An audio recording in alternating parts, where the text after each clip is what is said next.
Well, if announcements are your favorite part of the worship service, today was definitely the right Sunday to come to church. That was an experience. Whew.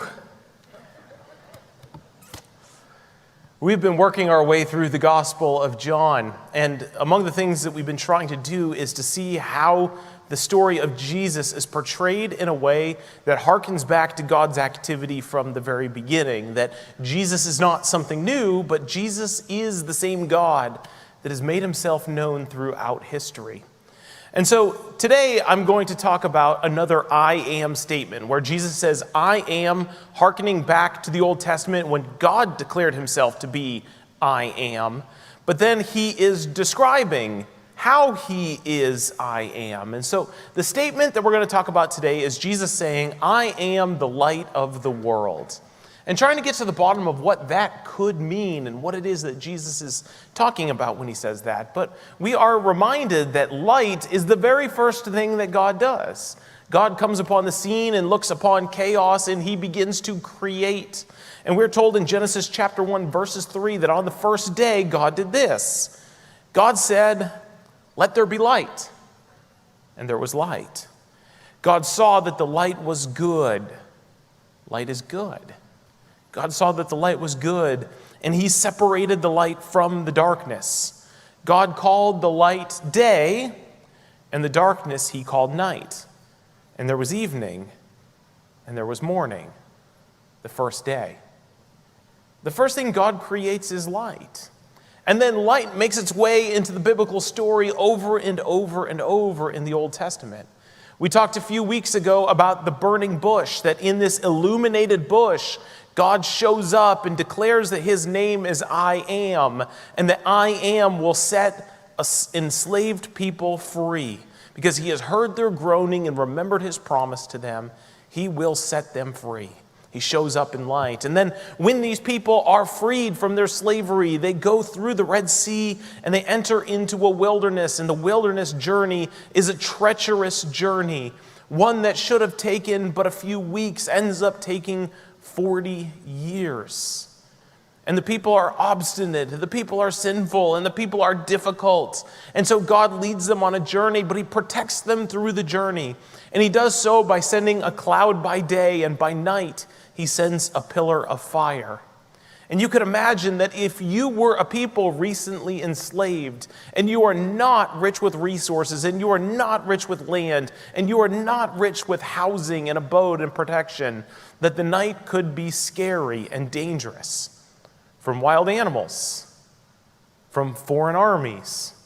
And yet God's fire by night keeps the camp enlightened so that they can see what might be coming. God works and acts in light regularly. Even in the beginning of John chapter 1, we are told that Jesus has come into a world that is dark, and he is the light.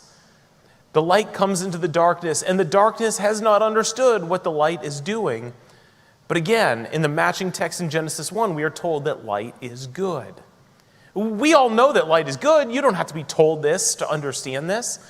In fact, light has changed our world so unbelievably drastically. It has increased our productivity. It has made our houses more livable.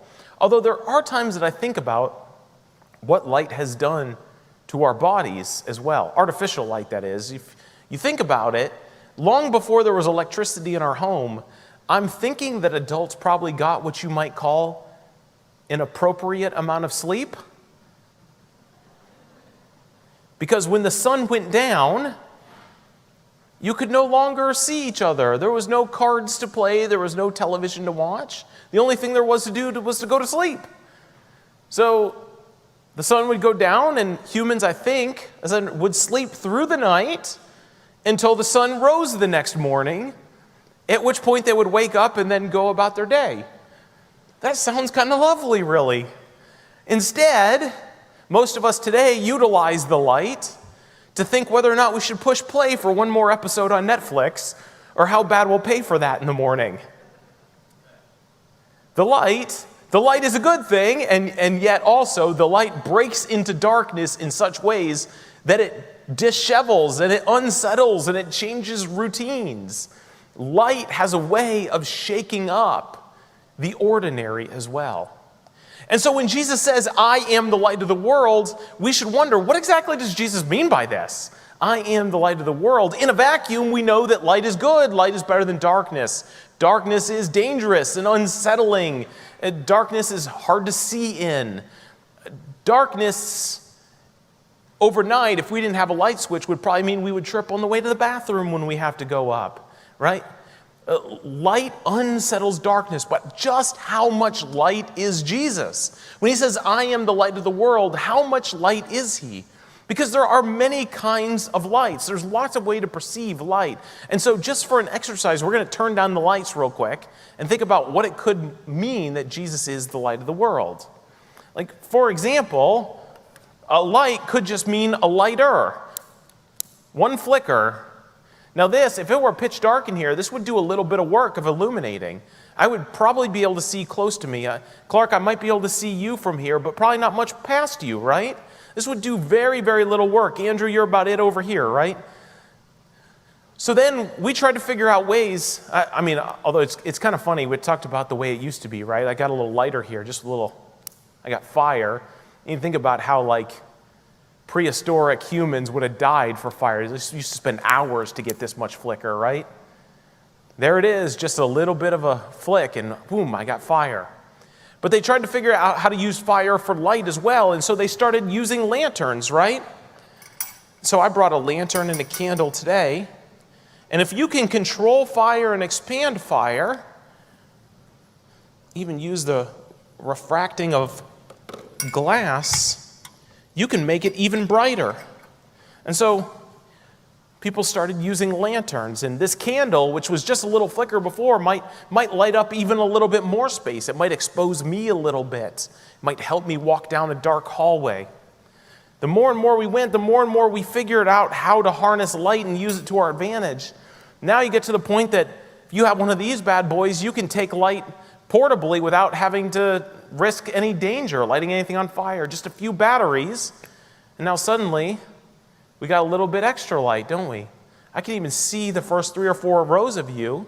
I can see Jake on his phone while I'm preaching. Huh. Interesting.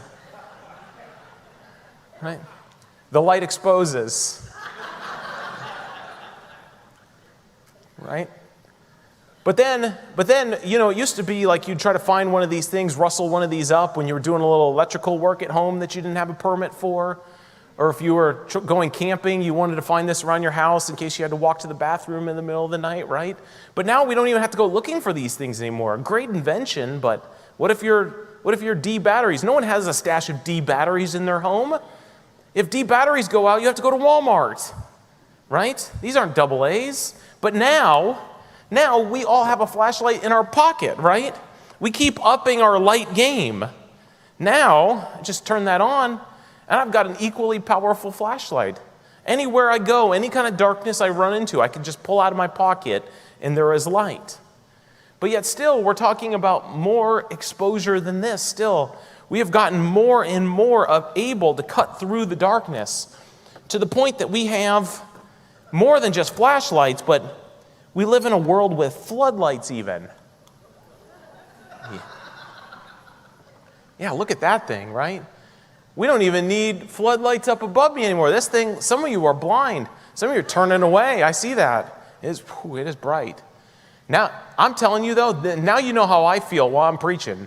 I can't even see who's sitting in the back row up here, right? These floodlights are unbelievable how much they cut through darkness, right? But then, of course, we've got house lights as well. You can turn those back on now.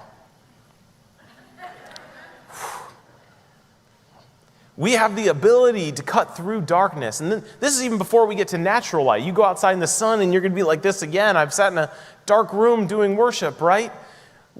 We keep expanding our capacity for light. And when Jesus says he's the light of the world, I don't think he's just saying a little flicker of a flame. I think he's talking about floodlights turning on, the sun rising. He is the light of the world. And the light of the world cuts through darkness. And we know about darkness. We understand that darkness hides and it covers. that sin, that crime, that breaking of law happens under the guise of darkness. When Jesus says he is the light of the world, he cuts through this stuff with the incredible power of floodlights. There is an exposure that happens. And so we're going to read the story today of where Jesus says he is the light of the world. I'm going to actually read two passages. We're going to stand for the first one. I'll reference the second one in a moment. But we're going to look at Jesus' declaration that he is the light of the world. Chapter 8 of the Gospel of John. We're going to read verses 12 through 20. And I invite you, if you would join me in standing as we read the word of the Lord today. When Jesus spoke again to the people, he said, I am the light of the world. Whoever follows me will never walk in darkness, but will have the light of life. The Pharisees challenged him. Here you are, appearing as your own witness. Your testimony is not valid. Jesus answered, even if I testify on my own behalf, my testimony is valid, for I know where I came from and where I am going. But you have no idea where I come from or where I am going. You judge by human standards. I pass judgment on no one. But if I do judge, my decisions are true because I am not alone. I stand with the Father who sent me. In your own law it is written that the testimony of two witnesses is true. I am one who testifies for myself. My other witness is the Father who sent me. Then they asked him, where is your Father? You do not know me or my Father, Jesus replied. If you knew me, you would know my Father also. He spoke these words while teaching in the temple courts, near the place where the offerings were put. Yet no one seized him, because his hour had not yet come. This is the word of the Lord. Thanks be to God. There is a lot happening here. So much so we won't even be able to cover it all. But let me just hit a few things that seem really, really important. First of all, this is the Pharisees that Jesus is talking to. These are not some commoners, nincompoops, nobodies in Israel. These are the insiders, the teachers of the law. They are representations of God's Torah to the people. These people know the law through and through.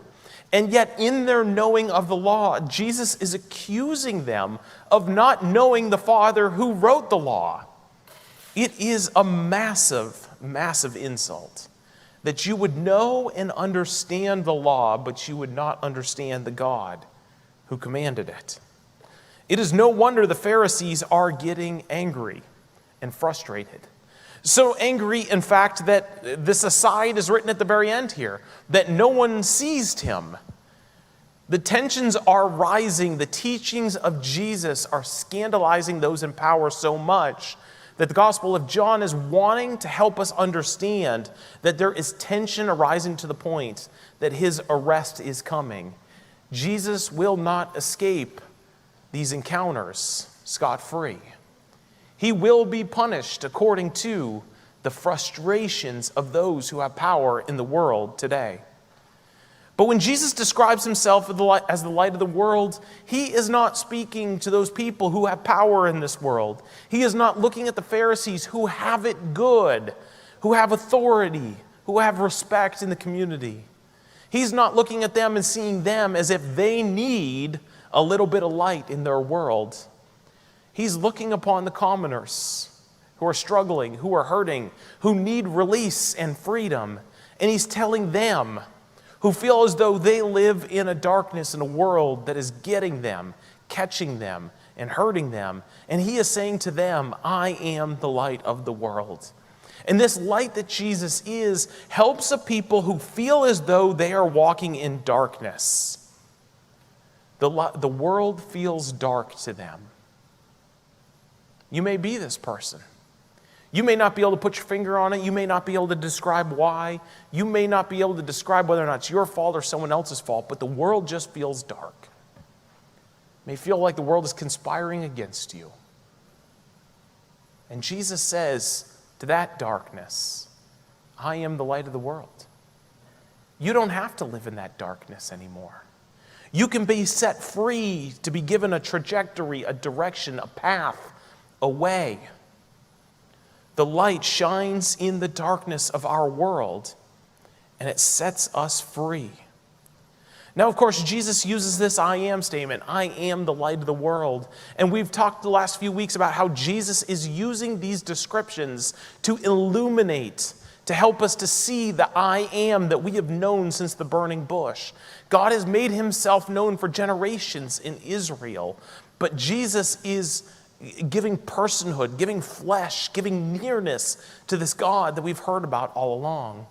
God tells Moses in the burning bush to go and to set the people free from their bondage in Israel. They have been enslaved too long, and God is going to set them free from their slavery and lead them into a land flowing with milk and honey that will be their own for generations to come.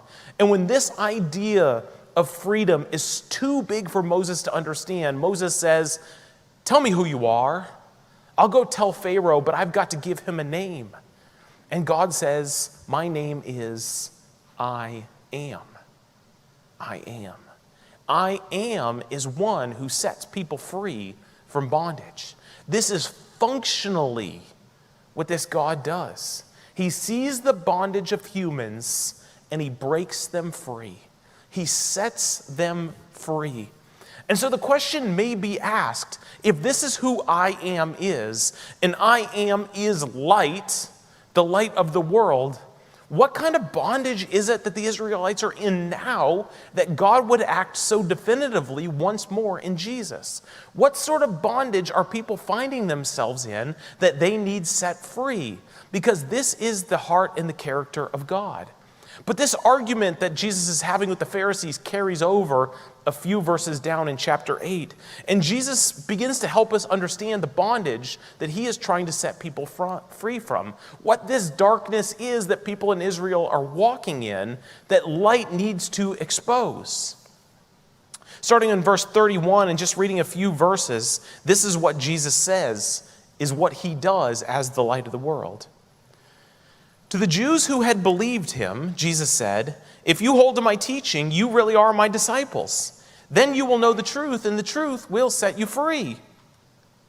They answered him, we are Abraham's descendants, and have never been slaves of anyone. How can you say that we will be set free? That line right there, irony alert, irony alert, irony alert. They are the descendants of Abraham, right? We're tight with Abraham, who was before Moses, right? They can trace their lineage back to Abraham. He matters to them, which means Moses came after him. And, well, we've never been slaves to anyone. Yes, you have. You know the stories. Just because you personally haven't doesn't mean that it isn't part of the story. God sets bound people free. But they don't see the bondage that they're in nonetheless. Jesus continues, very truly I tell you, everyone who sins is a slave to sin. Now a slave has no permanent place in the family, but a son belongs to it forever. So, if the Son sets you free, you will be free indeed. I know that you're Abraham's descendants, yet you are looking for a way to kill me because you have no room for my word. I am telling you that I have seen in the Father's presence, and you are doing what you have heard from your father. This is the work of Jesus, to look upon a people who are bound once more. They were once bound in Egypt, and God set them free. And Jesus has shown up to be the embodiment of God in the world because he has found that his people are bound once more. Before they were bound by Egypt, now they are bound by sin.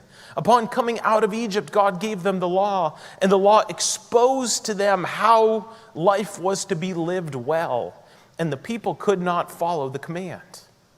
They broke it over and over and over, finding new ways to sin with each generation. And with each sin, they didn't just disappoint God. They bound themselves into sin. They become a new kind of slave. Because sin is not just simply doing something wrong as if it's an eternal scorecard. Sin is breaking away from God's good creation, God's good life, God's good call on us. God gives us the law that we might live a life free from darkness. Sin is a choosing of the darkness. Sin is a recognizing that we think our way is better than God's way. Sin is a breaking of the command, but it's also a binding ourselves because we become a slave to the sin that we commit. And Jesus is saying he has come here specifically to break us free from that. That sin is a darkness, that sin is committed in darkness, and that there's no light in the world that brings our sin to light.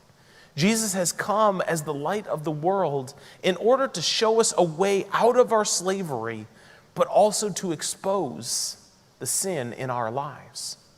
And there's one of two ways that we can deal with this exposing that Jesus does.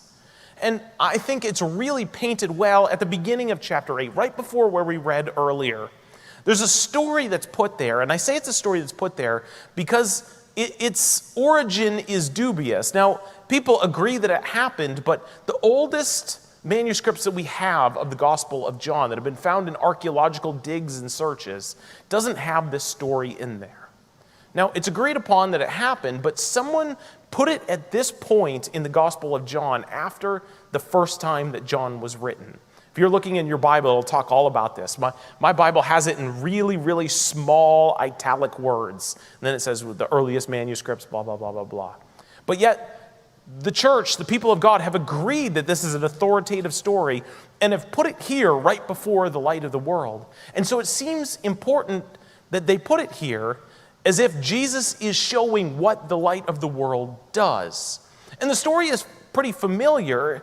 It's a compelling story. Now, chapter 8 of the Gospel of John is filled with theological talks. I could get up here and I could blabber on and on and on about sin and forgiveness and all this sort of stuff, but sometimes it just takes a story to do all the work of what a long theological lecture could do. So the story goes like this. Jesus is in Jerusalem. He is on the Mount of Olives. He has been teaching, and at dawn, in the temple courts, people gathered around him to listen to him teach. Now, the people who used to be the authoritative teachers, the teachers of the law and the Pharisees, are getting mad that people are gathering around Jesus instead. And so they think up this riddle in order to try to catch Jesus. The riddle basically goes like this. They found a woman who was caught in adultery. I'm glad that's all the detail of the story that they tell, because just as soon as you start walking down that path, what does it mean to be caught in adultery? It gets pretty sketchy pretty quick. But she was caught. She's guilty. There's no doubt she sinned. And no matter what religion or what philosophy you ascribe to, nearly everyone agrees that adultery is a pretty significant sin to commit. You could be Muslim, you could be agnostic, you could be Christian, you could be Buddhist. Most people think that adultery is about as bad a thing as you could do to another person. She was caught red-handed. She is guilty, and she is dragged in front of Jesus and thrown right in front of him. And the Pharisees give him this basic riddle. Our law says that we can stone her to death. What do you think we should do with her? I don't know how you think about Jesus. I don't know what your conception of Jesus is, but I have a really hard time imagining Jesus ever picking up a stone and launching it at someone. It doesn't fit with the character, with the stories that we have. And yet Jesus is given this opportunity to fulfill the law that he helped God write, right? He was there. Woman caught in adultery can be stoned. The Jewish law says so. And so Jesus reaches down and he starts writing in the sand. He's perceiving the situation. And I'm sure the Pharisees and the teachers of the law are thinking, we got him now. Here we go. He's got to admit that the law is what it is. And Jesus turns around and he comes right back at them and he says, all right, guys, you're right. So I'll say this, whoever has not sinned themselves should cast the first stone. And Jesus goes back, he's writing in the sand. Writing in the sand. And after a while, he turns and he looks at the woman. Can you imagine the shame of this woman? She's not here to defend herself. She knows that she has sinned. There's no confusion. She understands what the law says. She understands what she has done. She understands that she's been caught. This is not the trial. This is the sentencing. She's guilty. And Jesus looks upon her and says, crowd's kind of died down. Where have all your accusers gone? Well, they all dropped their stones. They've decided not to throw stones. They've all gone home. And Jesus says profound words at this moment. Well, then neither do I accuse you. Go and sin no more. When sin is brought to the feet of Jesus, Jesus is the one who fulfills the requirements of throwing the first stone. He is the one who has not sinned. He is the one who has every right under his own criteria to pick up the largest stone he can find and throw the nastiest fastball that he has right at her. The law allows it. Jesus' criteria gives him the first shot. And he says to her, go home. With only one requirement. You've been forgiven. You've been set free. You have been bound by the law, by what sin says you have done, and you have been forgiven. Set free, go home. But sin no more. This is the heart of Jesus. But what's amazing about Jesus, who is the light of the world, is really what the folks who come accusing do. You see, the same forgiveness offered to this woman, she has been set free. The consequences of her sin have been erased from the ledger. She can go back on with her life, and she can go in a new direction knowing how free she has been set by Jesus. But the same guys who picked up rocks, who were ready to go, who wanted to throw, who wanted to see vengeance and punishment, here's the thing, they were offered the same exact forgiveness by this God.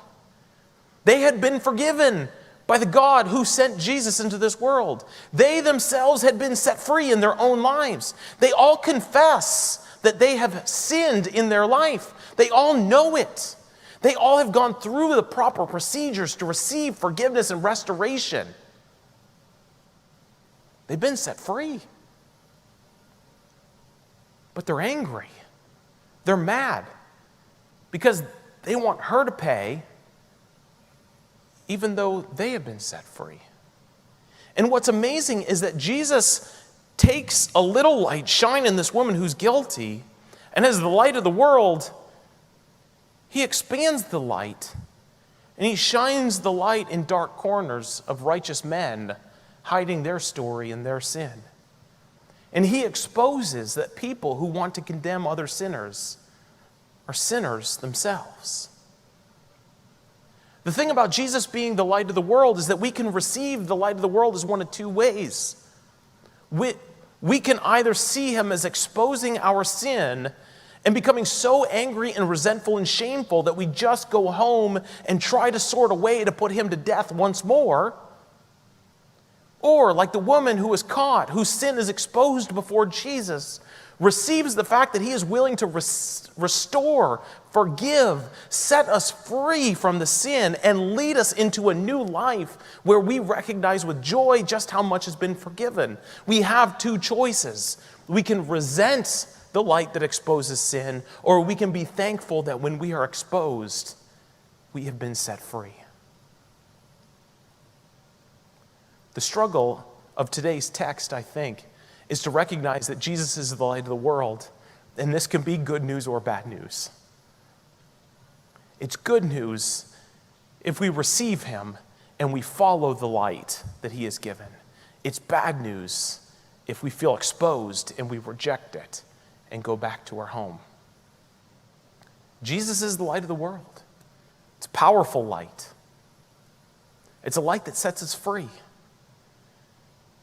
unless it angers us and we reject it. I have a story today that puts this all into, wraps it all up, at least I hope so. It's one of those stories that if Jesus were around today, he might say, the kingdom of God is like a judge who found the person in their courtroom guilty. But, check this news clip out, if you would, with me. Sometimes the best way to help someone who has fallen into a hole is not to throw them a rope, but to climb in. Steve Hartman learned this on the road. Inside the county courthouse in Fayetteville, North Carolina, Judge Lou Oliveira made headlines with an unusual decision. You may be seated. A few years ago, Joe Cerna was arrested for drunk driving. As part of his probation, he wasn't allowed to drink. So when he lied about a recent urine test, the judge felt he had no choice. I gave Joe a night in jail because he had to be held accountable. It was just one night, but as he entered the cell, Joe says he knew it would be one of the longest nights of his life. When I walked into the jail cell and they closed the door behind me, I started feeling this anxiety. It came back? It came back, a flashback. Retired Army Sergeant First Class Joe Cerna did 3 tours in Afghanistan and has 2 Purple Hearts to show for it. The Green Beret survived an IED and a suicide bomber. But he says his scariest moment was the night he was riding in a truck with 3 other soldiers. What happened? We were following the creek, and the road gave way. And the vehicle went in the creek. Truck started filling with water? Yeah. All hope was lost. Trapped and unable to move, Joe felt the water rising, past his legs, then waist and neck, until finally it stopped at his chin. How many guys got out of that truck? Alive? Yeah. Just me. I was a sole survivor. Joe says it still haunts him. So I suffer from PTSD. Among his issues, Then I would drink. a fear of being in small, cramped places. I knew what Joe was going through, and I knew Joe's history, and he had to be held accountable, but I just felt I had to go with him. I felt I had to go with him. And so, a few minutes after Joe was locked up, Judge Lou Oliveira surprised the man he sent to jail by joining him for the entire night. We ate meatloaf, and we talked about a lot of things. We talked about our families. And the walls got further apart? The walls just got, they didn't exist anymore. He brought me back to North Carolina from being in a truck in Afghanistan. That meant so much to me, sir. I know. This week, Joe promised the judge no more mess-ups. I don't want to let you down, ever. It's not how law and order usually works. Right, sir. But sometimes jail is not what a man needs. Sometimes the best sentence Love you. I love you. is compassion. Thank you for breathing me. Steve Hartman, On the Road, in Fayetteville, North Carolina. Okay, thank you, sir. And compassion heals. It's not how law and order usually works. Jesus knows how law and order usually works. You sin, you pay the consequences. We pay the consequences for our sin. It's not as if Jesus looks upon our sin and pretends like we're innocent. It's not like he looks upon our past, our mistakes. It doesn't look like the times we've chosen darkness and it makes Jesus happy. Jesus isn't soft on sin. But in our darkness, in our slavery to sin, Jesus shows up and spends the night with us. This is what his life on this earth was all about. He saw us caught in our sin and came and dwelled with us in it. That the walls would come back further from us. That we would be set free. That we would be forgiven. This is what Jesus does as the light of the world. He shines light on our sin, not to embarrass us, but that so we see it. We seek forgiveness from it. We find ourselves restored in Jesus. We could choose to be ashamed by the light, Or we can choose to lean into it, to accept the forgiveness, the radical forgiveness that he has for us, and then to follow the light, which leads us to a pathway towards eternal life. This is the project of Jesus. We must only accept it.